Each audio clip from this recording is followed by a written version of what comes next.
Department of history and Pakistan study.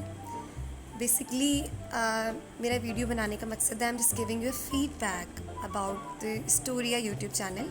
ये एक इल्मी और तारीख़ी यूट्यूब चैनल है जो कि जामिया पंजाब यूनिवर्सिटी के बेहतरीन उस्ताद मिस्टर गाजी अब्दुल्ला साहब, वेरी ऑनरेबल, वेरी रिस्पेक्टेबल, मेरे अपने खुद personal favourite sir, who is very honest about his profession, about his lectures, like he is, I must say he is a gem.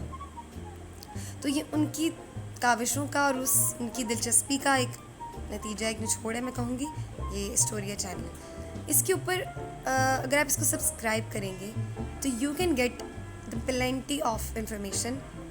Ban अल-अक़वामी ताल्लुकात की बात हो, मज़ाहब से रिलेटेड बात हो, करंट अफेयर्स से रिलेटेड बात हो, तो इसके ऊपर बहुत सारे उलमा कराम से उनकी राय ली जाती।